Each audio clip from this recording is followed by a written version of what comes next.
사도신경으로 신앙 고백하시겠습니다. 전능하사 천지를 만드신 하나님 아버지를 내가 믿사오며 그 아들 우리 주 예수 그리스도를 믿사오니 이는 성령으로 잉태하사 동정녀 마리아에게 나시고 본디오 빌라도에게 고난을 받으사 십자가에 못 박혀 죽으시고 장사한 지 사흘 만에 죽은 자 가운데서 다시 살아나시며 하늘에 오르사 전능하신 하나님 우편에 앉아 계시다가 저리로서 산자와 죽은 자를 심판하러 오시리라. 성령을 믿사오며 거룩한 공회와 성도가 서로 교통하는 것과 죄를 사하여 주시는 것과 몸이 다시 사는 것과 영원히 사는 것을 믿사옵나이다. 아멘.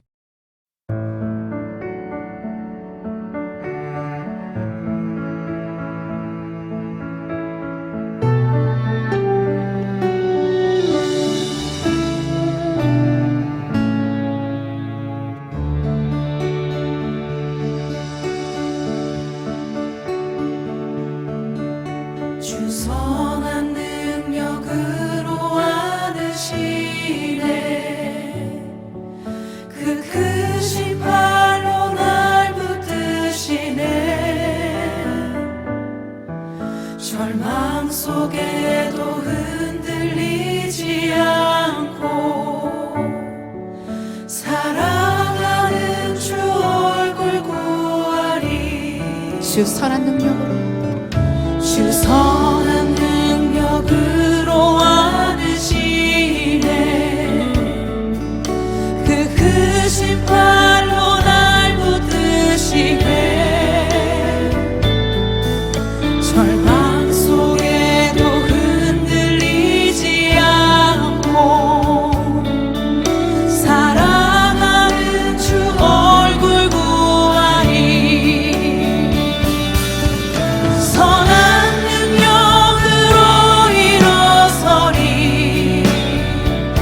주만을 지향이 믿음으로 우리 고대 안에 주 오실 그날 영광의 새날을 맞이하리. 이전의 괴로움 이전의 괴로움 날 애워싸고 고난의 길을 걷는다 해도 주님께 모두 맡긴 우리 영혼 끝내 승리의 날을 맞으리. 선한 능력으로 일어서리. 주만을 지향이 믿음으로 우리 고대 안에 주 오실 그날 영광의 새날을 맞이. 목소리 높여서 주님이 마신 고난의 쓴 잔을 우리도 감사하며 받으리. 주님의 남은 고난 채워가며 예수와 복음 위에 살리라. 선한 능력으로 선한 능력으로 일어서리. 주만을 지향이 믿음으로 우리 고대 안에 주 오실 그날 영광의 새날을 맞이. 선한 능력으로 일어서리. 선한 능력으로 일어서리. 주만을 지향이 믿음으로 우리 고대 안에 주 오실 그날 영광의 새날을 맞이하리.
여러분 반갑습니다. 오늘은 누가복음 22장 39절부터 46절 말씀을 중심으로 절망의 밤을 밝히는 기도, 이런 제목으로 말씀을 전하도록 하겠습니다. 먼저 제가 본문 말씀을 봉독하겠습니다. 예수께서 나가사 섭관을 따라 감람산에 가시매 제자들도 따라갔더니 그곳에 이르러 그들에게 이르시되 유혹에 빠지지 않게 기도하라 하시고 그들을 떠나 돌 던질 만큼 가서 무릎을 꿇고 기도하여 이르시되 아버지여, 만일 아버지의 뜻이거든 이 잔을 내게서 옮기시옵소서. 그러나 내 원대로 마시옵고 아버지의 원대로 되기를 원하나이다 하시니 천사가 하늘로부터 예수께 나타나 힘을 더하더라. 예수께서 힘쓰고 애써 더욱 간절히 기도하시니 땀이 땅에 떨어지는 핏방울같이 되더라. 기도 후에 일어나 제자들에게 가서 슬픔으로 인하여 잠든 것을 보시고 이르시되 어찌하여 자느냐? 시험에 들지 않게 일어나 기도하라 하시니라. 아멘. 오늘 본문은 예수님과 사탄 사이에서 벌어지는 영적인 전쟁의 막바지를 보여주고 있습니다. 사탄은 제사장들과 서기관들 격동시켜서 예수님을 죽이도록 선동했습니다. 가룟 유다를 포섭했고 다른 제자들을 밀 까부르듯이 까불었습니다. 이제 사탄의 승리가 눈앞에 온 것 같은 바로 그런 시점입니다. 바로 그때 주님은 어떻게 이 전쟁을 준비하고 있었을까요? 오늘 본문에 보면 그 결정적 순간에 주님은 감람산으로 가십니다. 그런데 주님은 바로 그곳에서 가룟 유다를 앞세운 적들에게 체포됩니다. 그곳으로 가시기에 패착인 것처럼 보입니다. 그렇다면 주님은 왜 감람산으로 가셨을까요? 오늘 본문에 보면 그 이유는 한 가지입니다. 바로 기도하러 가신 것입니다. 우리는 보통 이런 질문을 던지게 됩니다. 아니 지금 이 시점에 기도한다고 뭐가 되나? 정 안 되면 도망이라도 갔어야 하는 거 아닌가? 이런 생각을 하게 됩니다. 사실 이건 우리가 자주 던지는 질문이죠. 힘든 상황을 맞았을 때에 기도합시다 라고 하면 기도만 한다고 뭐가 되나? 그건 정말 모든 걸 포기한 사람들이나 하는 마지막 행동인 것처럼 보입니다. 그런데 오늘 본문에서 주님은 이 기도야말로 모든 시험을 이기고 영적 전쟁을 승리로 이끄는 핵심임을 보여주셨습니다. 이 기도라고 하는 고지를 점령하느냐 못하느냐에 따라 전쟁의 승패가 갈라진다는 것을 알고 계셨습니다. 결국 주님은 기도를 통해서 중요한 승리를 경험하셨을 뿐만 아니라 제자들에게 기도의 중요성을 각인시켜 주셨습니다. 오늘 본문 40절에서 주님은 유혹에 빠지지 않게 기도하라 라고 하셨고 46절에서도 시험에 들지 않게 일어나 기도하라 라고 말씀하셨습니다. 주님이 기도를 통해서 영적 전쟁에서 승리하셨고 제자들에게도 이것을 가르쳐 주신 것입니다. 사실 제자들은 주님께서 기도하는 자리에 바로 옆에 있었습니다. 하지만 그들은 주님께서 땀이 핏방울같이 될 정도로 기도할 때에 잠을 자고 있었습니다. 기도에서 실패한 제자들이 시험에 빠져 예수님을 부인하고 도망간 건 어떻게 보면 너무나 당연한 것처럼 보입니다. 기도는 가장 무기력해 보이는 것입니다. 그러나 그 안에는 놀라운 승리의 비결이 담겨 있습니다. 기도는 나와 사탄의 전쟁을 하나님과 사탄의 전쟁으로 바꾸어 놓습니다. 가장 연약한 나와 온 우주의 주인이신 하나님이 한편이 되게 하는 것, 그게 바로 기도입니다. 주님은 그 결정적인 순간에 어떻게 기도하셨을까요? 주님의 기도의 특징을 한번 살펴보면 좋겠는데요. 주님의 기도의 특징 첫 번째는 습관을 따라 기도드린 것입니다.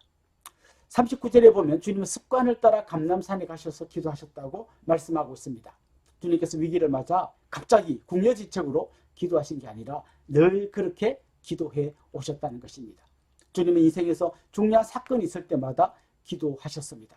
그 기도를 통해서 주님은 어떤 일을 결정했고 기도하면서 하나님과 동행하며 하나님과 상의하며 모든 일을 결정하고 움직이셨습니다. 습관은 어떤 행동이 자연스럽게 계속 할 수 있게 만들어줍니다. 아이들이 양치질 잘 안 하죠. 처음에는 엄마가 너 양치질 했니? 아참 잊어버렸어요. 얼른 해. 계속 이러다가 어느 순간 되면 습관이 되면 자동으로 양치질을 하게 되죠. 기도도 마찬가지입니다. 평소에 기도 안 하던 사람이 갑자기 기도하기 쉽지 않습니다. 이게 내 몸에 배어 있어야 합니다. 혹시 여러분 유도하시는 분 낙법 배워보셨습니까? 그 낙법이 그냥 내 몸의 한 부분인 것처럼 계속해서 훈련을 하다 보면 결정적인 순간에 낙법을 통해 위기를 모면하게 됩니다. 기도도 마찬가지입니다. 기도가 우리 몸에 배어 있어야 합니다. 기도가 일종의 습관이 되어야 합니다. 기도에 근육이 붙어 있어야 합니다. 그런 사람은 위기를 만났을 때 그 기도를 통해서 위기를 극복하게 될 줄로 믿습니다. 두 번째 주님의 기도의 중요한 특징은 하나님의 뜻을 구하는 기도였습니다. 주님은 하나님 앞에 기도하면서 그야말로 씨름하며 기도합니다. 주님이 기도한 내용은 한결같았는데요. 아버지요, 만일 아버지의 뜻이거든 이 잔을 내게서 옮겨주십시오 라는 겁니다. 주님이 구하신 기도의 중심 내용은 이 잔을 내게서 옮겨달라는 거였죠. 이 잔은 바로 고난과 죽음의 잔입니다. 주님은 단지 죽음이 두려웠다거나 고난이 두려웠던 게 아니라 인류가 담당해야 될 그 엄청난 무게의 죄를 자기가 다 짊어지는 것, 그것을 피할 수 있으면 피하게 해달라고 하나님께 기도했습니다. 그러나 마지막으로 기도할 때마다 주님이 단 단서가 뭡니까? 그러나 내 뜻대로 마시고 아버지의 뜻대로, 아버지의 원대로 하시기를 원합니다. 이렇게 기도했습니다. 기도는 내 고집으로 하나님을 설득시키고 항복시키는 게 아닙니다. 오히려 내가 아버지의 뜻에 굴복하는 시간이 바로 기도의 시간입니다. 우리의 모든 기도는 결국 아버지의 뜻을 구하는 기도가 되어야 합니다. 그런데 우리는 솔직히 아버지의 뜻을 잘 모릅니다. 병들었을 때는 무조건 낫고 싶고, 사업할 때는 무조건 성공하고 싶고, 시험 볼 때는 무조건 합격하고 싶습니다. 이게 우리의 마음이잖아요. 그래서 우리는 그런 기도를 드리는 겁니다. 우리 수준에 맞게 주님 병이 낫게 해주시고 시험에 합격해 주십시오. 그런데 그 기도와 함께 드려야 할 진짜 중요한 기도는 뭔가 하면 그러나 내 뜻대로 마시고 아버지의 뜻대로 하시옵소서. 이게 우리가 주님 앞에 나가서 드릴 기도의 핵심인 것입니다. 예수님은 결국 아버지의 뜻을 따라 십자가를 지셨습니다. 그 기도의 시간, 땀이 핏방울같이 떨어지는 그 처절한 시간을 통과하면서 기꺼이 고난의 잔을 마시기로 결정한 것입니다. 결국 예수님은 십자가로 나아가셨고 십자가에서 죽으셨습니다. 하지만 하나님은 예수님을 죽음에서 일으키시고 하나님 보좌 우편에 앉히셨습니다. 우리의 구원을 이루셨고 마귀의 머리를 밟아버리셨습니다. 그리고 우리 예수님을 영원한 왕으로 등극시켜 주셨습니다. 가장 바보 같은 길로 가신 것 같지만 가장 위대한 길로 가신 것입니다. 결국 주님은 기도를 통하여 승리의 발판을 마련하신 것입니다. 세 번째로 주님께서 드리신 기도의 중요한 특징이 무엇일까요? 그것은 바로 간절한 기도였다는 것입니다. 오늘 본문 44절을 보십시오. 예수님께서 어떻게 기도하셨습니까? 힘쓰고 애써 더욱 간절히 기도하셨습니다. 기도할 때 땀이 땅에 떨어지는 핏방울같이 되었다고 했습니다. 주님의 이 간절함은 하나님을 설득하기 위해서 마구 졸라대는 것이 아니었습니다. 이 잔을 피하게 해주세요. 하나님 그 기도를 들을 때까지 조르고 또 조르는 게 아니었습니다. 앞에서 살펴본 것처럼 주님은 내 원대로 마시고 아버지의 원대로 되기를 원합니다 라고 하셨습니다. 그렇다면 주님의 그 간절함을 우리가 어떻게 이해해야 할까요? 자기의 뜻을 깨뜨리고 아버지의 뜻을 온전히 신뢰하면서 아버지의 뜻 앞에 굴복하는 시간이었습니다. 좀 더 자세히 말씀드리면 이제 온 인류의 죄를 대신 자기 어깨 위에 올려놓고 인간들을 향한 하나님의 가장 정의로운 진노의 불을 자기에 올려놓겠다는 순종과 결단의 기도였던 것입니다. 마치 산모 아이를 낳기 위해서 자기의 모든 에너지를 다 불태우듯이 주님은 우리에게 생명을 주시기 위해서, 우리에게 영원한 천국을 주시기 위해서 자기가 지옥 같은 모든 저주를 자기 위에 뒤집어 쓰시겠다는 결단의 기도를 드리는 것입니다. 간절한 기도에 대해서 착각하시면 안 됩니다. 주님 저한테 이러시면 안 되지요. 주님을 위해서 얼마나 애썼는데 이러시면 안 되죠. 이러면서 때를 쓰는 것을 간절한 기도라고 생각하시면 안 됩니다. 주님 응답해 주실 때까지 저 밥 안 먹습니다. 저 죽이든 살리든 마음대로 하세요. 이러면서 소리 지르는 게 간절함이 아닙니다. 만일 우리가 살살 기도하면 안 들어주시고 간절히 기도해야만 들어주신다고 정리한다면 기도의 응답이 순전히 우리의 태도에 달려있다는 결론에 이르게 됩니다. 그러나 기도가 응답되는 것은 우리의 간절함 때문이 아니라 하나님의 신실하심과 우리를 향한 사랑 때문에 응답되는 것입니다. 하나님은 과부의 요구가 귀찮아서 들어주었던 악한 재판관이 아니십니다. 주님은 자기 아들도 아끼지 않고 주신 분이십니다. 우리에게 가장 좋은 것으로 채워주시는 분이십니다. 아들도 아끼지 않고 주셨던 아버지께서 우리를 홍해 앞으로 이끄셨다면 누구도 상상하지 못했던 홍해가 갈라지는 역사를 보여주실 준비를 하고 계신 겁니다. 물 한 방울 없는 광야에서도 생수를 주실 것입니다. 어떤 생수와도 비길 수 없는 영원히 목마르지 아니할 은혜를 부어주실 것입니다. 그 하나님을 신뢰합니다. 그 하나님을 온전히 믿고 의지합니다. 여기에 우리의 간절함이 들어가야 할 줄로 믿습니다. 사랑하는 우리 믿음의 동력자 여러분, 기도가 습관이 될 때까지 기도합시다. 우리의 뜻을 구하는 기도가 아니라 아버지의 뜻을 구하는 기도를 드립시다. 그리고 그 주님을 온전히 신뢰하며 믿음으로 간절히 기도하기를 원합니다. 그래서 한치 앞이 보이지 않는 이 코로나 절망의 시기에 너무나 깜깜하고 어두운 이 밤을 통과하면서 기도로 어둠을 밝히고 승리의 찬송을 부르는 여러분들이 될 수 있기를 주님의 이름으로 축원합니다. 다음 화면에 나타날 기도 제목을 가지고 다 같이 1분간 기도하는 시간 갖도록 하겠습니다. 기도하시겠습니다.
우리 주 예수 그리스도의 은혜와 하나님 우리 아버지의 극진하신 사랑과 성령님의 감화, 감동, 위로, 교통, 충만하심이 사랑하는 우리 현대기아 자동차 연구소의 모든 믿음의 동력자들과 그 가정 위에 섬기시는 교회 위에 이제로부터 영원토록 함께 있을지어다. 아멘.